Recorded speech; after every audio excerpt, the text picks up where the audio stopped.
नमस्कार, मैं एकता और आप देख रहे हैं हंगामा टाइम की सीरीज क्राइम टाइम। आज क्राइम टाइम में बात करने जा रही रिक्शा चालक द्वारा दिल्ली से आई लखनऊ महिला के साथ दुष्कर्म मामले में, जहां ई रिक्शा चालक को पुलिस ने गिरफ्तार तो कर लिया, लेकिन डालते हैं विस्तार से इस खबर पे एक नजर। आपको लेके चलते हैं इस घटना के विस्तार पर, किस तरह से ई रिक्शा चालक ने महिला को दुष्कर्म का शिकार बनाया, किस तरह महिला उस रिक्शा चालक को जानती थी। आपको बताएं इस महिला के बारे में, जो महिला ने अपनी शिकायत तहरीर दी है पुलिस ने, उसके मुताबिक उसने बताया कि वो दिल्ली की रहने वाली है और उसने लखनऊ के चिन्हट में अपना घर बनवाया है। जिस दिन गृह प्रवेश था उसी दिन वो रिक्शा चालक रवि कुछ सामान लेकर आया था और कभी जरूरत पड़ सकती रिक्शा की, इसलिए ये सोचकर उस महिला ने रिक्शा चालक का नंबर अपने पास सेव कर लिया।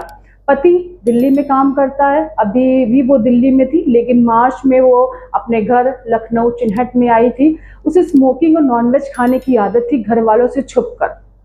ये आदत ही उसके लिए खतरे की घंटी बजाती नजर आई, क्योंकि उसकी इस आदत की वजह से ही आज जो उसके साथ हुआ है, कहीं ना कहीं इस घटना का शिकार उस वजह से बनी, क्योंकि उसने अपने घर वालों को भी बताया नहीं कि वो सिगरेट पीती है, नॉनवेज खाती है। और वो उस रात जो घटना घटी वो भी कहीं ना कहीं इससे ही अंतर्गत थी। उस महिला ने बताया कि उसे स्मोकिंग करने की आदत है, तो उस रात वो स्मोकिंग करने के लिए घर से बाहर निकली। उसने सोचा चौराहे पे जाके किसी ई रिक्शा चालक को बुलाऊंगी, उसके साथ थोड़ा आउटिंग करूंगी, बाहर जाऊंगी और फिर मैं वापस घर आ जाऊंगी। वो बहुत देर खड़ी रही, लेकिन कोई रिक्शा चालक नहीं मिला, कोई रिक्शा नहीं दिखा। तो उसने अपने जान पहचान जो रवि नामक युवक था उसको बुलाया और उससे कहा कि बस थोड़ी देर तक बाहर ऐसे घूमो, ई रिक्शा पर मैं घूमूंगी और जो तुम्हारा लगेगा पेमेंट वो तुम्हें मैं कर दूंगी।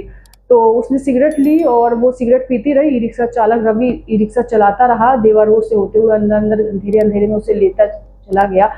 थोड़ी देर रुका और जब सिगरेट खत्म हो उसने कहा घर चलते हैं, और उसने कहा नहीं रुकिए थोड़ी देर और। फिर सिगरेट के 1-2 डिब्बी और कुछ बियर की बोतलें शराब ले आया। उसने कहा इतना पैसा तुम्हारे पास है कि तुम इतनी महंगी शराब लेकर आ रहे हो सिगरेट के लिए? नहीं, मेरे पास बहुत पैसा है, रवि ने जब उससे कहा।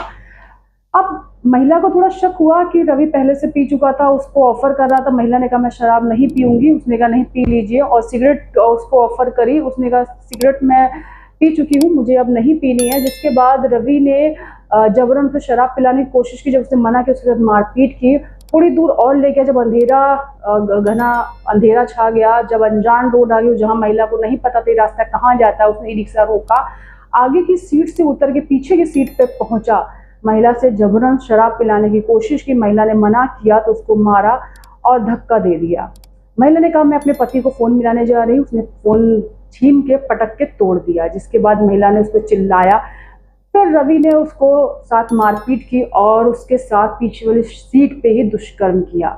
उसके बाद जब उसके पति का फोन लगातार आने लगा, घंटी बजने लगी, तो रवि को इस बात का एहसास हो गया कि वो फंसने वाला है। जिसके बाद रवि वहां से रफू चक्कर हो गया। महिला ने तुरंत फोन उठा के अपने पति से बात की, उसे बताया। उसने कहा मुझे नहीं पता मैं कहाँ हूँ, मेरे साथ जो हुआ। उसने अपनी पूरी घटना अपने पति को बताई। फिर वो थोड़ा बाहर निकली, उसे एक गैस साइकिल पे ले जाता सिलेंडर डिलीवरी मैन दिखा और उसने उससे बात की, उसे बताया, अपने पति की बात कराई। जिसके बाद वो उसकी साइकिल पे बैठ के मेन रोड तक आई, जहां से उसने ई रिक्शा करके वो घर गई। इसके बाद उसने सारी यादबीती पुलिस को बताई। पुलिस ने कार्रवाई करते हुए ई रिक्शा चालक को गिरफ्तार कर लिया है। और ये घटना आपको बता दें लखनऊ के चिन्हट की है और ये महिला दिल्ली की निवासी, लेकिन उसने लखनऊ में घर बनवाया है। और ये घटना जब घटी उस समय वो ई रिक्शा चालक भी उसके जान पहचान था। ई रिक्शा चालक ने कहा कि मैं इन्हें जानता हूँ, इनको पहचानता हूँ और ये मुझे अक्सर फ़ोन करके बुलाया करती थी। महिला ने कहा मैं अपने बेटा समझकर इससे बात करती थी, मुझे नहीं पता था ये इतनी हद तक गिर जाएगा।